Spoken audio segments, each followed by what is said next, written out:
Start करते हैं अपन, है ना बेटा। अपना लास्ट टॉपिक है induced electric field. Very important topic है ना, very very important. Induced electric field, EMI में induced electric field, induced electric field. Clear है क्या बात?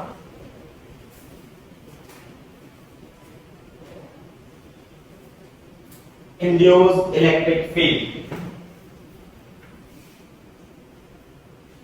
है ना। तो इसमें सेंटेंस लिख लो आप, a changing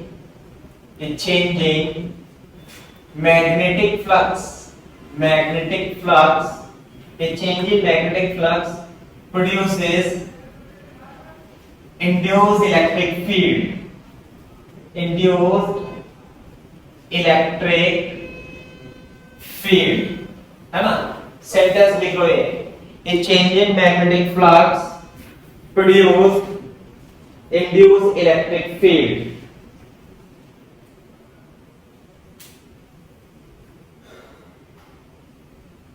produce induced electric field।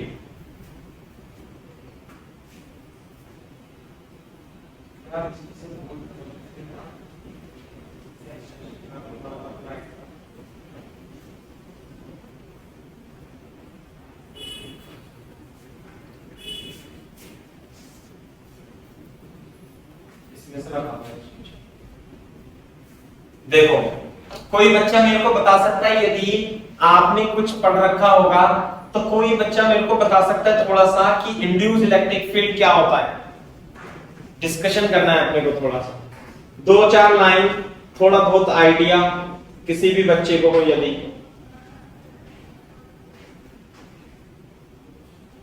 कोई भी नहीं बता सकता, चलो तो कोई बात नहीं। तो मैंने सेंटेंस में कहा है changing magnetic field produce induced electric field. क्या होता है, हम इलेक्ट्रोमैग्नेटिक इंडक्शन में ही जाते हैं। इलेक्ट्रोमैग्नेटिक इंडक्शन में मान लेते हैं हमारे पास एक रीजन है, हमारे पास एक सर्कुलर रीजन है और इसमें मैग्नेटिक फील्ड रखी हुई है ना।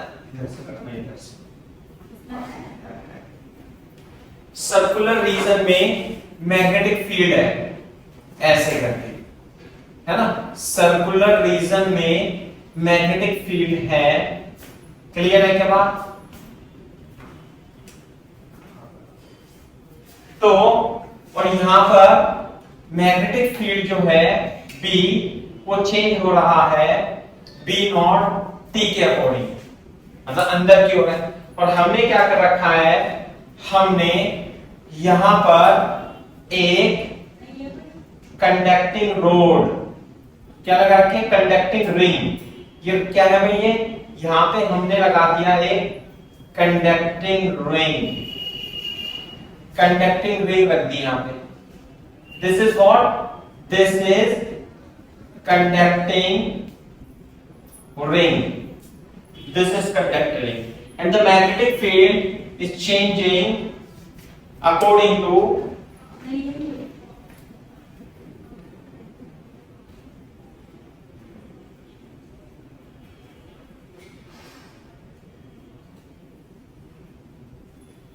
इसमें भी वो नहीं है क्या, पावर नहीं है क्या?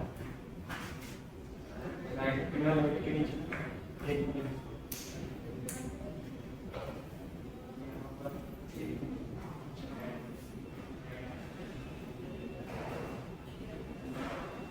वो तो नहीं है इसमें लाइट ही नहीं आ रही तो चलो कोई बात नहीं। तो एक कंडक्टिंग रिंग है, कंडक्टिंग रिंग का रेजिस्टेंस कितना है भाई, रेजिस्टेंस मान लेते हैं इसका R है, सही है। तो अब ये बताओ कि अगर जो इस मैग्नेटिक फील्ड को चेंज करेंगे तो क्या इस कंडक्टिंग रिंग में, मान लें इसका रेजिस्टेंस कितना है R, क्या इसमें करंट प्रोड्यूस होगी नहीं होगी? हाँ होगी। ईएमएफ प्रोड्यूस होगा? हाँ भाई। ईएमएफ कितना होता है? ईएमएफ होता है माइनस d∅dt। तो इससे लिंक फ्लक्स, जो फ्लक्स है वो कितना होगा, B × A। मान लेते हैं इसकी रेडियस कितनी है r, तो फ्लक्स कितनी होगी भाई b into pi r square.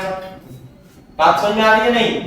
तो जो इंड्यूस ईएमएफ प्रोड्यूस होगा इस रिंग के अंदर, कंडक्टिंग रिंग के अंदर, वो होगा b into pi r square. तो क्या चेंज हो रहा है? चेंज हो रहा है magnetic field as a function of time t। तो देखो जरा, तो पाई आर स्क्वायर तो आ जाएगा बाहर और dv अपॉन dt। तो जो इंड्यूस ईएमएफ प्रोड्यूस होगा वो होगा pi r square d upon dt, this is b naught t। Clear है क्या बात? तो ये हो जाएगा pi r square b naught और dt, b नॉट t का इंटीग्रेशन b नॉट, तो ये हो जाएगा इंड्यूस ईएमएफ।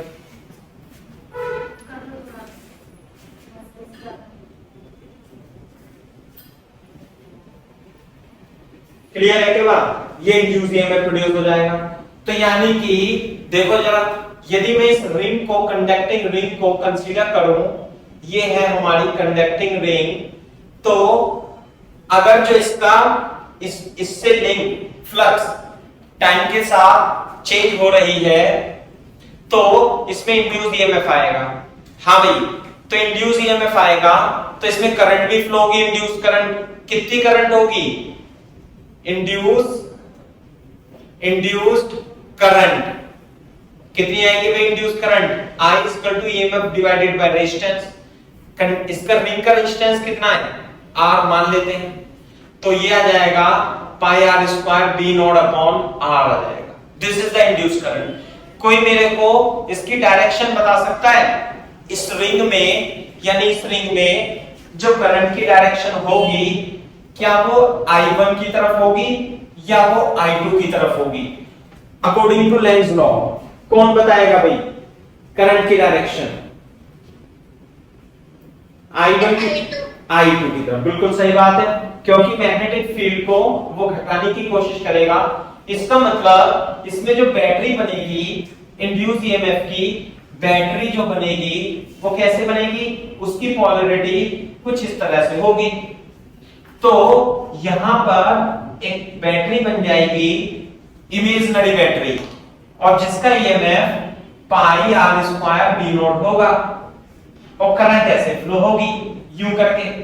ये इंड्यूस करंट है। बात समझ में आ रही है नहीं?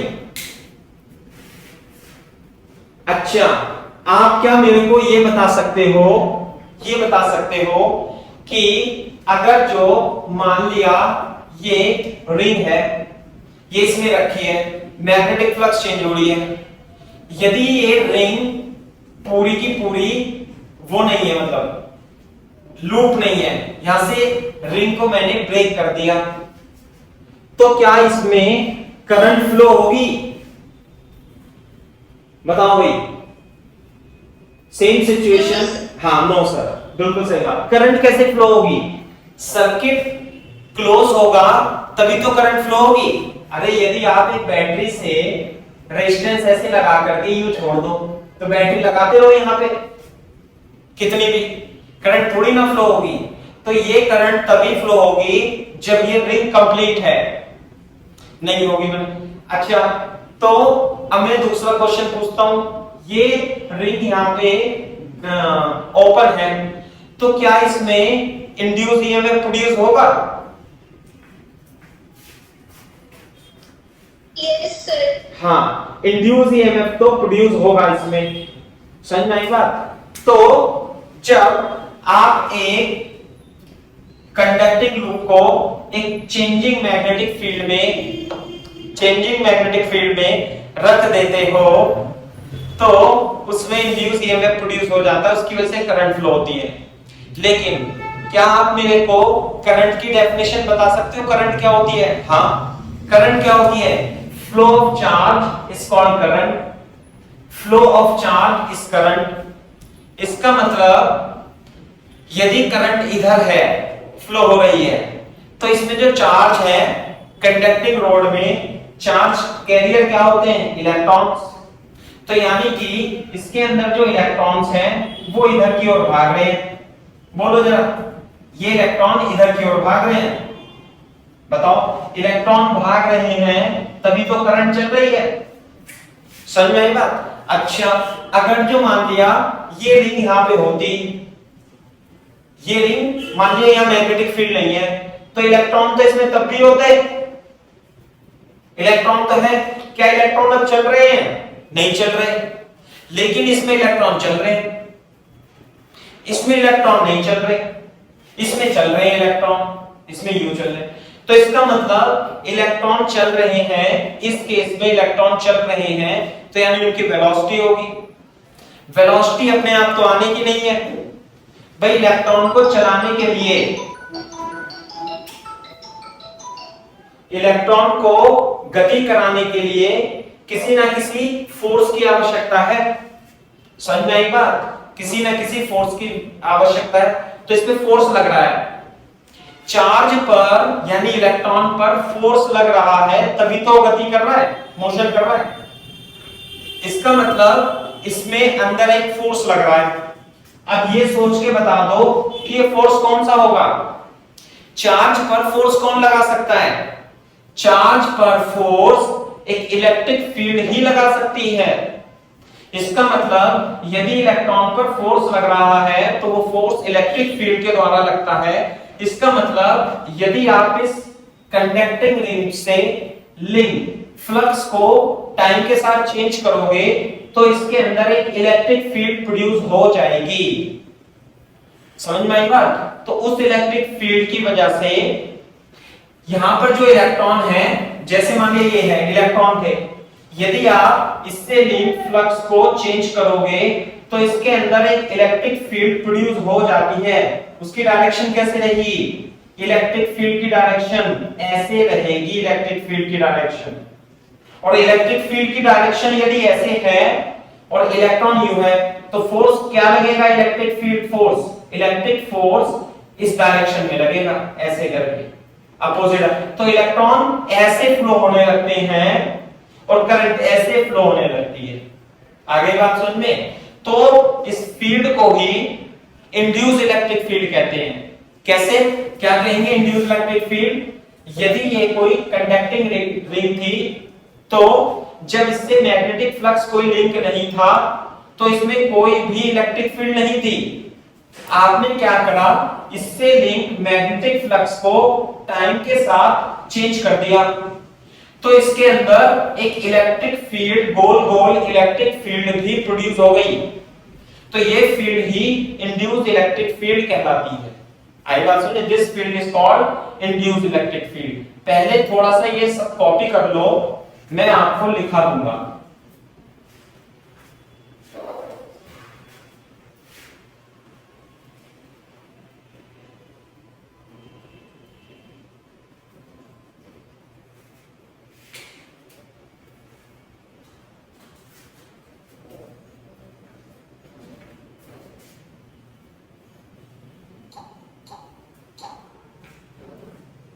कॉपी कर लो बेटा यहां तक, फिर मैं आपको इसे लिखा देता हूं, है ना?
जब कॉपी कर लो यहां तक तो आप मेरे को बता देना।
हाँ भाई,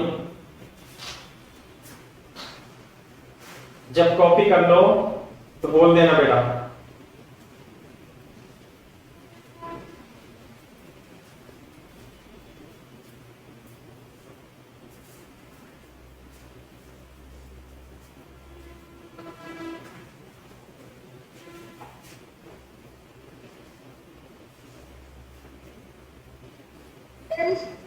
हाँ ठीक है, तो मैं फिर से रिपीट कर देता हूं, मैं इसे इंग्लिश में लिखा देता हूं आपको, है ना।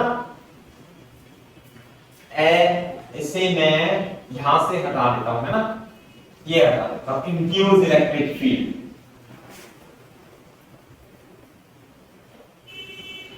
देखो लिख लो, consider a metallic ring, consider a metallic ring of radius small r placed in perpendicular magnetic field B changing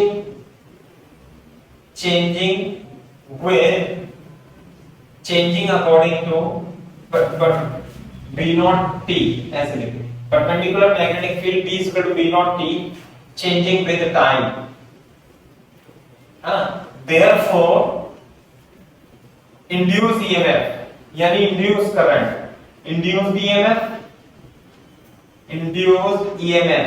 कितना प्रोड्यूस होगा भाई induced EMF, pi r square r naught, and induced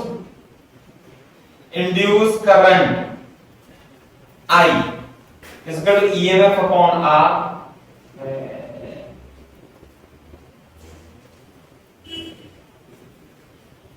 pi r square B naught upon R। induced current कितनी होगी, is produced, बिल्कुल सही बात है, सारा मैंने एक्सप्लेन कर दिया, डायरेक्शन भी बता दी मैंने, सही बात है। Therefore, due to which charges flow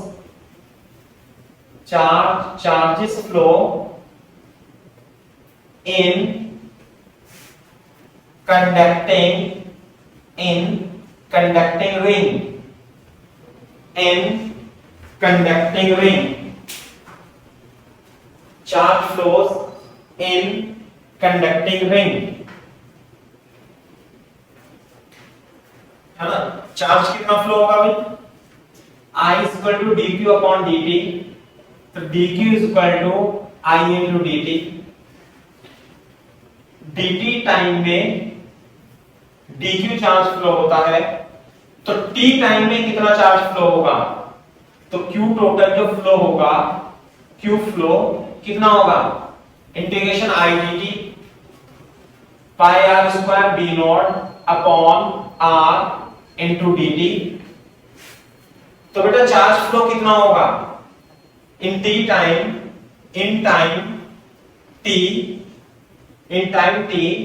charge flow कितना होगा, 0 से t कर देंगे इंटीग्रेशन, तो कितना हो जाएगा pi r square B naught r into t. तो charge flow is equal to pi r square B naught t upon are.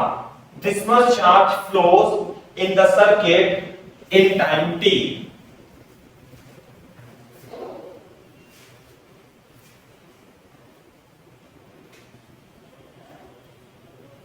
This much charge flows in the circuit in time t.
ठीक है भाई, copy कर लेना तो बोल देना बेटा। अब है अक्षत, भानुजा, दिशा, ईशिका, खुशी, कीर्ति, मेघवी, निहारिका, सृष्टि, तनुप्रिया। लड़कियां ही हैं सारी, एक दो लड़के हैं बस। हाँ भाई,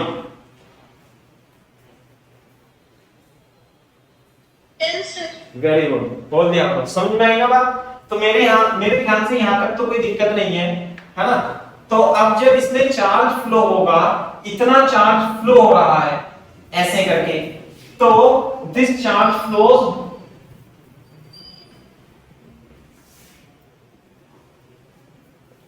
है ना, this charge flow due to electric force and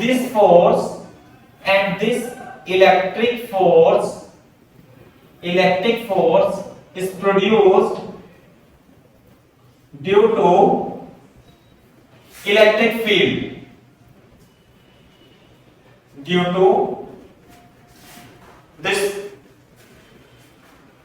electric field induced in the ring। कैसे, ये रिंग है ऐसे करके, दिस इज द रिंग। तो जब मैग्नेटिक फील्ड बढ़ रही है, करंट ऐसे फ्लो हो रही है, तो जो इलेक्ट्रिक फील्ड है, इंड्यूस इलेक्ट्रिक फील्ड गोल गोल गोल गोल गोल गोल इंड्यूस इलेक्ट्रिक फील्ड ऐसे बन जाती है। समझ में आई बात? ये इंड्यूस इलेक्ट्रिक फील्ड, ये क्या है? Induce electric field, induce electric field, induce electric field, induce electric field.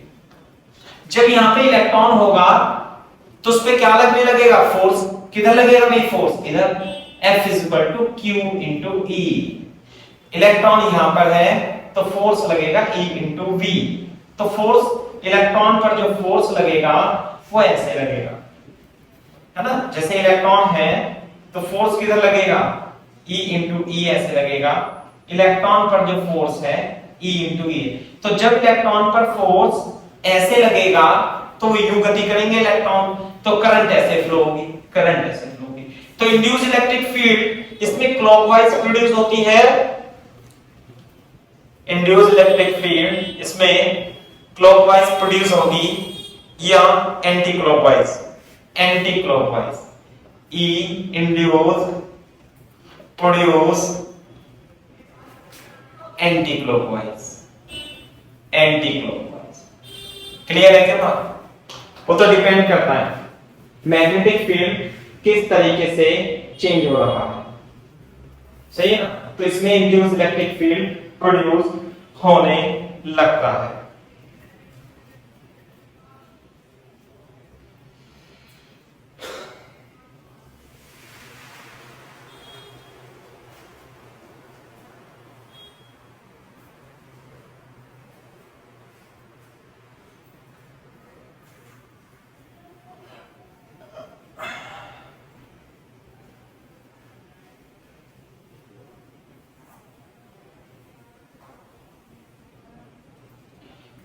This is not the electric field. This is not the electric field. This is not electrostatic field. This is induced electric field.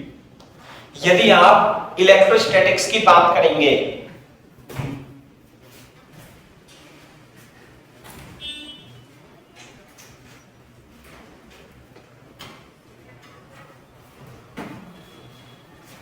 यदि आप electrostatic field की बात करेंगे, electrostatic field, electrostatic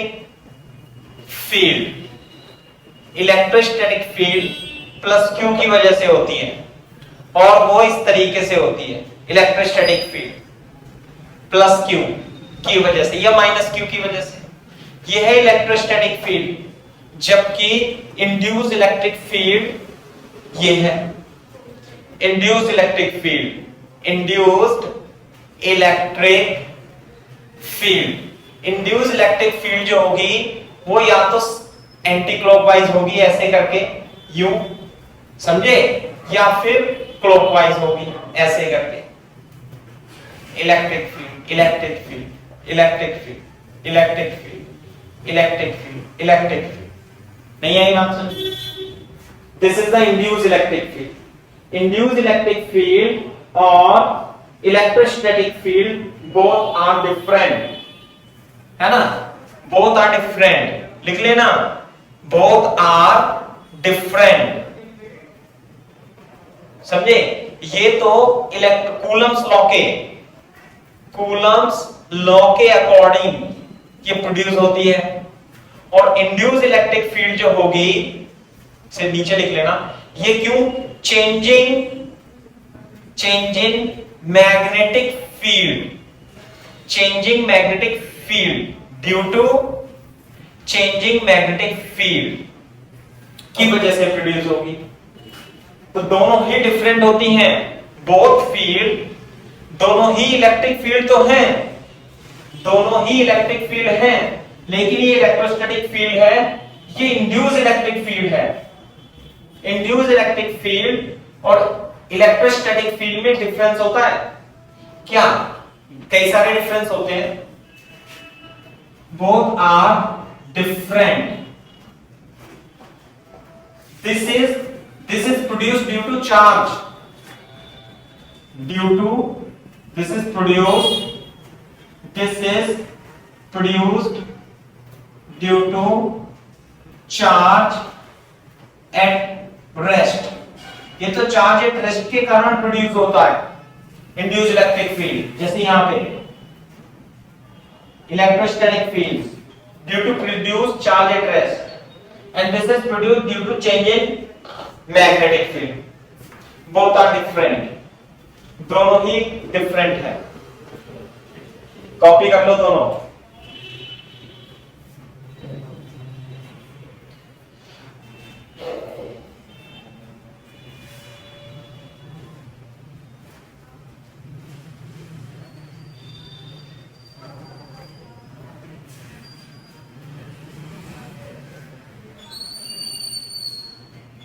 जब copy कर लो तो बोल देना आंसर।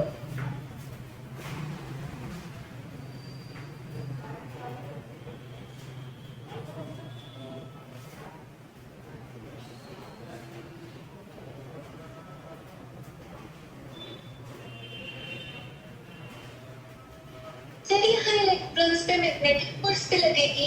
एक मिनट दोबारा बोलना। सर इन इलेक्ट्रॉन्स पे मैग्नेटिक फोर्स भी लगेगी। हाँ बिल्कुल, जब इलेक्ट्रॉन मैग्नेटिक फील्ड में गति करता है तो उसमें मैग्नेटिक फोर्स भी लगेगी, 100% लगेगी, है ना। लेकिन हम उसकी बात नहीं कर रहे। हाँ बोलो।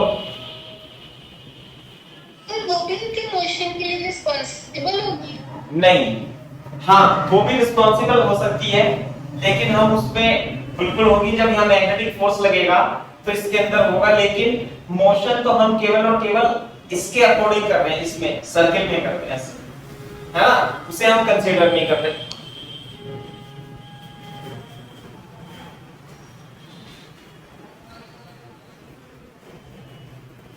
जब तो जैसे मैं बताता हूं अभी, जैसे आप ये जो पूछ रहे हो ना, जैसे मान लो कोई करंट फ्लो होती है ऐसे, तो इसमें फोर्स लगता है ना पीछे की और आगे की ओर, ये ना F = ILB से, है ना।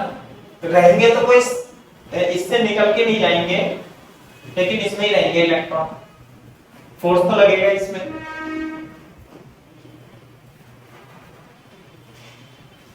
सही है। तो बोथ आर डिफरेंट। कैसे? ये कंजर्वेटिव होती है, इलेक्ट्रोस्टैटिक फील्ड is conservative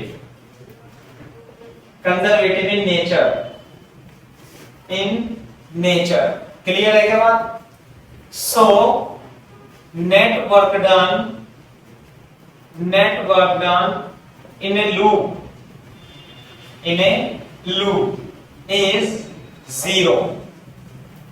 नहीं आई बात समझ में? मैंने लिखाया था आपको इलेक्ट्रोस्टैटिक जब पढ़ाया था, सबने पढ़ाया होगा। तो इलेक्ट्रोस्टैटिक फील्ड जो होती है कंजर्वेटिव होती है, conservative. Work done in A loop is 0। Conservative force यही होता है। जबकि while induced electric field is non-conservative in nature, and there is work done, there is net work done in moving, there is net work done in moving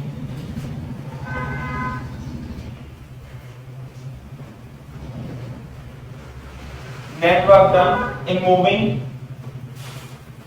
in a loop, net work done in moving in a loop। यदि आप किसी charge को देखो, यहां से ध्यान से सुनो एक बार, यदि Q1 चार्ज को आप इस पॉइंट से इलेक्ट्रोस्टैटिक फील्ड में यहां लेके यहां तक वापस एक लूप में ला करके यहां आते हो, तो वर्क डन कितना होता है इलेक्ट्रोस्टैटिक में? 0। कंजर्वेटिव फोर्स है क्योंकि, है ना। लेकिन अगर जो आप इस इलेक्ट्रिक फील्ड में किसी +Q चार्ज को ऐसे घुमा करके उसी पॉइंट पे लाते हो तो वर्क डन 0 नहीं होगा। समझ में आई बात? क्यों? क्योंकि ये नॉन कंजर्वेटिव है। यहां तक करो, मैं बता दूंगा इसे मैथमेटिकली प्रूफ करके।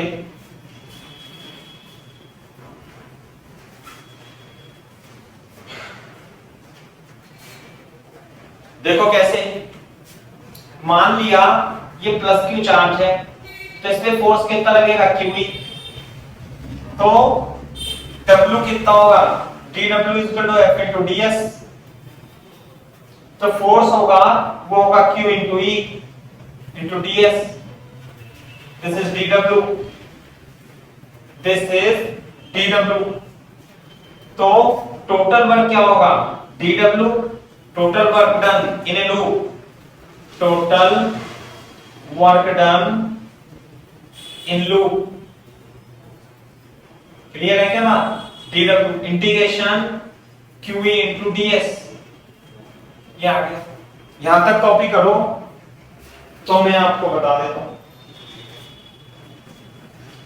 F.ds लिख लेना, E.ds, ds की जगह क्या लिख लोगे आप? F.dl लिख लो।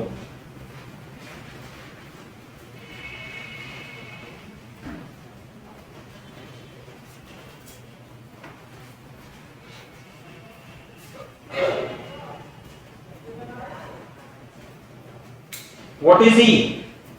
अरे ई क्या है यहाँ पे?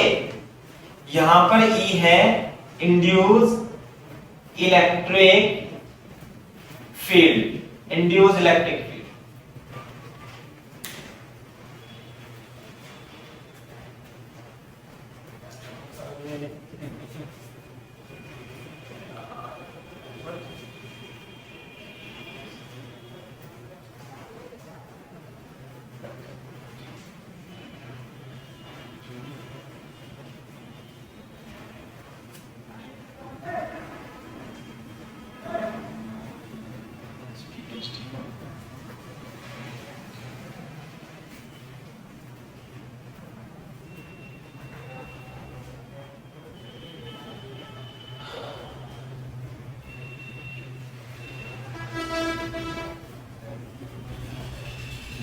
जैसे induce electric field.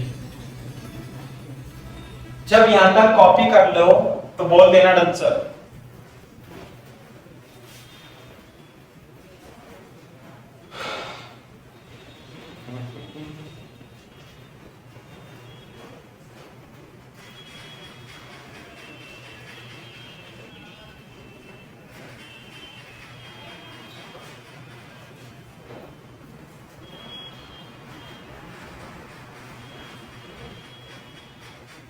Yes, sir. चलो वेरी गुड। तो इसमें से मैं क्यू भाग ले लूंगा, E डॉट dl हो जाएगा, तो W अपॉन क्यू हो जाएगा, this is E dot dl, E dot dl हो जाएगा। तो W अपॉन क्यू क्या होता है? अरे W equal to Q into delta V होता था ना जैसे, तो W अपॉन E इस रिंग में जो इंड्यूस ईएमएफ होगा, है ना, तो वही पोटेंशियल डिफरेंस की तरह वर्क करता है इसमें। तो induce EMF E dot dl के बराबर होगा। समझ में आई बात? W upon Q, work done per unit charge is called EMF, work done per unit charge is called EMF। But यहां पे क्या है? ये इंड्यूस EMF, क्योंकि बैटरी थोड़ी ना है ना, तो work done per unit charge is called EMF। लेकिन यहां पर ये EMF ऑफ द बैटरी नहीं है, ये तो इंड्यूस है, तो इसलिए कहते हैं, इसे क्या बोलेंगे? Therefore it is induced EMF। लेकिन जब मैंने आपको बताया था कि इसमें जो इंड्यूस EMF प्रोड्यूस होगा वो किसकी वजह से होता है? d phi upon dt की वजह से। Rate change of flux with time is called induce EMF। तो इंड्यूस EMF की जगह minus d phi upon dt is equal to E dot dl लिख लूंगा, है ना। सिंपली जनरल वे में क्या लिखते हैं? Integration E dot dl is equal to minus d phi upon dt। आगे बात समझ में, है ना। लेकिन यहां पर ये जो इंटीग्रेशन है, एक क्लोज लूप में इंटीग्रेशन है, क्लोज लूप में इंटीग्रेशन है। तो this is the integration of electric field in A close loop. जब किसी वेक्टर क्वांटिटी का किसी क्लोज पाथ के अलोंग इंटीग्रेशन करते हैं, तो वहां पे क्या लगा देते हैं? ये अलोंग द लूप है ना, सर्कुलेशन, तो यहां पे क्या लगा देंगे? सर्कुलेशन। तो this is the relation between, relation ऐसे लिखेंगे, this is relation between, this is relation between electric field, induced electric field and change in magnetic flux, and rate of induced electric field E and rate of change of magnetic flux d phi upon dt। बोलो, यानी कि magnetic flux में यदि change होगा तो induce electric field produce हो जाएगी, और इसके हिसाब से निकालेंगे हम। वैसे तो ये मैक्सवेल की फोर्थ इक्वेशन है ना, मैक्सवेल की फोर्थ इक्वेशन है, इसे हम बाद में भी डिस्कस करेंगे।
सही है भाई बात। This relation is between induce electric field and changing magnetic flux.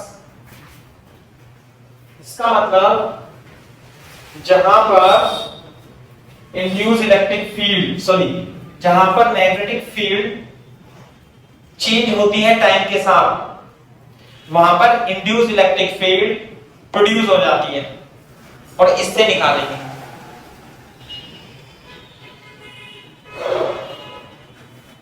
सही है भाई बात।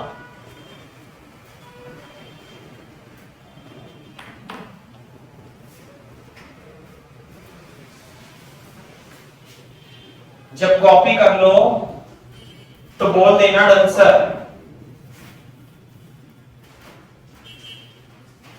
है ना।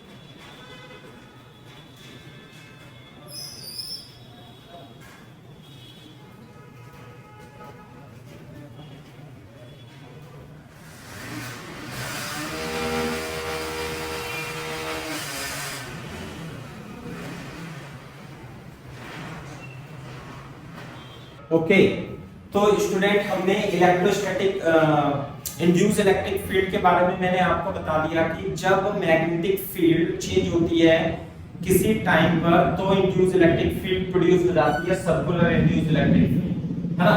तो जैसे कि मैं फाइंड करना चाह रहा हूं, और जो इंड्यूस इलेक्ट्रिक फील्ड होगी वो फाइंड होगी E डॉट dl और माइनस d∅dt से, और ये है मैग्नेटिक फ्लक्स। क्लियर है क्या बात। तो जैसे मान लेते हैं इस रीजन में मैग्नेटिक फ्लक्स चेंज हो रही है B = B0t के अकॉर्डिंग, तो यहाँ पर गोल गोल इलेक्ट्रिक फील्ड प्रोड्यूस हो जाएगी। मान लेते हैं इस पोर्शन में इलेक्ट्रिक फील्ड, है ना, हमें निकालनी है, तो क्या करेंगे हम अप्लाई कर देंगे E डॉट dl = d∅dt। तो फ्लक्स जो होगी इससे लिंक फ्लक्स कितनी होगी, मानिए रेडियस r है, B0t इंटू एरिया होगा πr², तो इसका डिफरेंशिएशन करेंगे तो B0 πr², तो इधर आ जाएगा तो dt/dt, ये तो डिफरेंशिएशन 1 बन जाएगा B0 πr²। और ध्यान से देखो इलेक्ट्रिक फील्ड, तो इंड्यूस इलेक्ट्रिक फील्ड सब जगह कांस्टेंट ही होगी, तो इलेक्ट्रिक फील्ड बाहर निकाल लेते हैं अपन, है ना, इलेक्ट्रिक फील्ड, और इंटीग्रेशन dl कर देते हैं। तो ये जो इंटीग्रेशन ये dl है, इसका इंटीग्रेशन कितना आएगा, अरे 2πr, तो ये हो जाएगा e * 2πr, है ना। तो इलेक्ट्रिक फील्ड जो होगी B0 πr² 2πr होगी, पाई से पाई कट जाएगा, B0 r/2 जो होगी वो इलेक्ट्रिक फील्ड हो जाएगी। क्लियर है क्या बात। तो ये तो इंड्यूस इलेक्ट्रिक फील्ड हो जाती है। तो ध्यान से देखो, जो इंड्यूस इलेक्ट्रिक फील्ड होगी तो ये सर्कुलर इंड्यूस इलेक्ट्रिक फील्ड होगी इस तरीके से, ऐसे करके U। जैसे जैसे दूरी बढ़ती जाएगी इलेक्ट्रिक फील्ड की वैल्यू धीरे धीरे कम होती जाएगी। आई बात समझ में? ऐसे करके, क्योंकि इलेक्ट्रिक फील्ड क्या है, B नॉट R/2 दे रखी है। क्लियर है क्या बात? ये इलेक्ट्रिक फील्ड है ना। इलेक्ट्रिक फील्ड ऐसे गोल गोल गोल गोल गोल इंड्यूस इलेक्ट्रिक फील्ड प्रोड्यूस हो जाएगी, यूं करके, है ना, ऐसे करके इंड्यूस इलेक्ट्रिक फील्ड प्रोड्यूस हो जाएगी। बात समझ में आ रही है? तो ये तो हो गई induce electric field, B not R/2 induce electric field produce हो जाती है। बात समझ आ रही है? अच्छा, अब देखो, यदि कहीं इलेक्ट्रिक फील्ड है तो वहां पोटेंशियल डिफरेंस भी होता है। जैसे मैं इलेक्ट्रोस्टैटिक फील्ड की बात करूं कि इलेक्ट्रोस्टैटिक में अगर जो इलेक्ट्रोस्टैटिक फील्ड है और A और B दो पॉइंट हैं, तो A का पोटेंशियल B के पोटेंशियल से ज्यादा होता है और दोनों के बीच में ये डिस्टेंस L है, तो E into L। तो dV जो होता है वो E डॉट dl, जैसे dV minus E dot dr से निकलता है। ये बात समझ में आई? तो VA minus VB E dot dl होगा।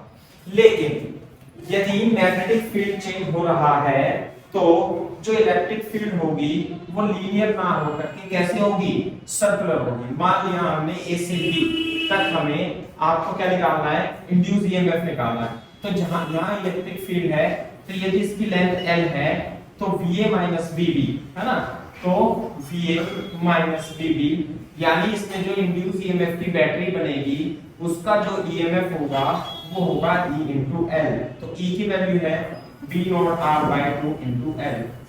क्लियर है क्या? तो ये बन जाता है। तो मैं आपको एक एग्जांपल और करा देता हूं, है ना। B नॉट, जैसे कि मान लेते हैं हमारे पास एक ये सर्कुलर आर्क, समझ में आएगा, और इसका एंगल कितना है भाई, थीटा। ये रेडियस है, रेडियस OAB। तो ये जो पोर्शन है मान लेते हैं इस पोर्शन में इस सर्कुलर मैग्नेटिक फील्ड प्रेजेंट है, ऐसे करके सर्कुलर मैग्नेटिक फील्ड प्रेजेंट है। तो आपको A से B के बीच में इंड्यूस ईएमएफ निकालना है। तो इंड्यूस ईएमएफ निकालने के लिए क्या होना चाहिए, इलेक्ट्रिक फील्ड मल्टीप्लाई इसकी लेंथ। तो इसकी जो लेंथ होगी वो angle equal to R upon radius, तो R इनटू थीटा हो जाएगी। सही है? तो यहां पर जो इलेक्ट्रिक फील्ड है कैसे गई, अभी निकाली थी। मान लेते हैं B equal to B naught T है। मोस्ट ऑफ द केसेस में इंड्यूस इलेक्ट्रिक फील्ड के केसेस में जो मैग्नेट होगी वो B नॉट इनटू T के बराबर ही है ना।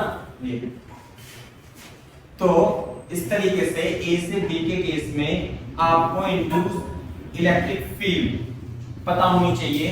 तो इंड्यूस इलेक्ट्रिक फील्ड अभी हमने निकाली थी सर्कुलर के केस में, B नॉट T के केस में E dot dl is equal to d∅dt से जो इंड्यूस इलेक्ट्रिक फील्ड आई थी B नॉट R/2, इसे याद रखना है।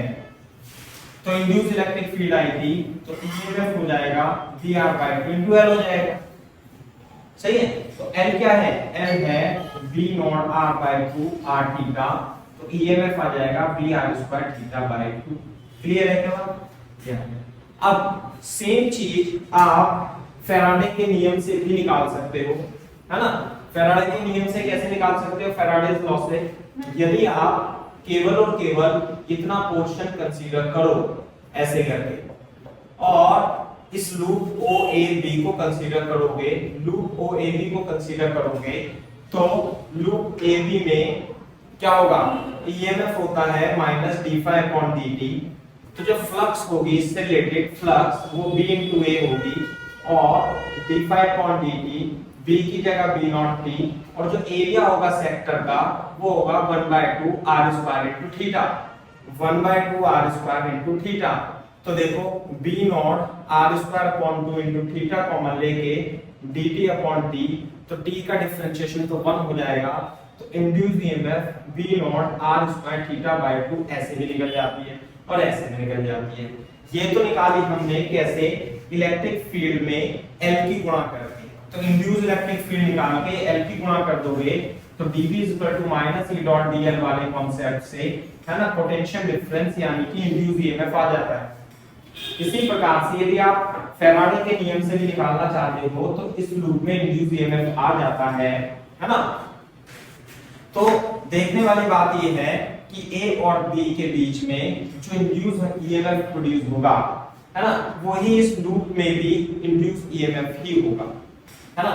तो मैं आपसे कहूं कि इस लूप में टोटल इंड्यूस ईएमएफ कितना है, तो V not R square theta by 2 है। और यदि मैं कहूं A B पोर्शन में इंड्यूस ईएमएफ कितना है, तो वो भी इतना ही है। यानी कि इस लूप के OA पोर्शन और OB पोर्शन में इंड्यूस ईएमएफ नहीं है। तो what is the induce EMF in portion OA? 0, OB 0, AB B naught R square theta by 2। Clear है क्या बात? A से B तक इंड्यूस ईएमएफ है, बाकी किसी पोर्शन में इंड्यूस ईएमएफ नहीं है। सही बात। उसका रीजन भी मैं आपको बता देता हूं। क्या रीजन है कि ये जो इलेक्ट्रिक फील्ड है, देखो ध्यान से, ये इलेक्ट्रिक फील्ड इस तरीके से होती है कि अगर जो दो इलेक्ट्रिक फील्ड परपेंडिकुलर है, ये A है और ये B है, तो इसके बीच में तो पोटेंशियल डिफरेंस होगा और वो E into L के बराबर होगा। लेकिन अगर जो मैं आपसे पूछूं A और C के बीच में पोटेंशियल डिफरेंस कितना है, तो BA बराबर BC, ये 0 हो जाएगा। बात समझ में आई? A और C के बीच में पोटेंशियल डिफरेंस कितना हो जाएगा? 0 हो जाएगा। समझ में आ रही है बात? A और C के बीच में कोई पोटेंशियल डिफरेंस नहीं होगा। तो ध्यान से देखो, यहाँ पे जो इलेक्ट्रिक फील्ड है कैसे होती है बेटा? गोल गोल गोल गोल सर्कुलर इलेक्ट्रिक फील्ड। इस अभी मैं इस पोर्शन को कंसीडर करूं तो यहाँ जो इलेक्ट्रिक फील्ड है वो ज्यादा होती है, फिर ज्यादा होती है, फिर ज्यादा होती है, फिर कम होती है, फिर, क्योंकि इलेक्ट्रिक फील्ड का फॉर्मूला क्या आया? Electric field B naught R by 2 B, sorry, electric field कितनी आई यार? हाँ, electric field is equal to B naught R by 2, यानी कि इलेक्ट्रिक फील्ड बढ़ती जा रही है। हाँ, okay okay okay, electric field क्या होगी? बढ़ती जाएगी। इलेक्ट्रिक फील्ड कम नहीं होगी, इलेक्ट्रिक फील्ड तो बढ़ती जाएगी। समझ में आई ना बात? जैसे जैसे रीजन बढ़ रहा है, ठीक है, तो ये बात है। तो इलेक्ट्रिक फील्ड बढ़ती जाएगी, लेकिन ये क्या होगा? ये होगा परपेंडिकुलर। समझ में आई ना बात? ये होगा परपेंडिकुलर। तो इसमें O में और B में जो पोटेंशियल डिफरेंस होगा वो 0। इसी तरीके से यहाँ भी इलेक्ट्रिक फील्ड क्या होगी? परपेंडिकुलर होगी। तो O और A में पोटेंशियल डिफरेंस होगा ही नहीं। क्यों? क्योंकि पोटेंशियल डिफरेंस होने के लिए E डॉट dl में कुछ एंगल होना चाहिए अदर देन 90। यदि इलेक्ट्रिक फील्ड और dl वेक्टर में एंगल 90 डिग्री आ गया तो यहाँ पर पोटेंशियल डिफरेंस नहीं होगा। तो सारा का सारा इंड्यूस ईएमएफ इस पोर्शन में ही प्रोड्यूस होगा, है ना। तो इसमें और इसमें induce electric field produce, induce EMF produce नहीं होता। ठीक है भाई?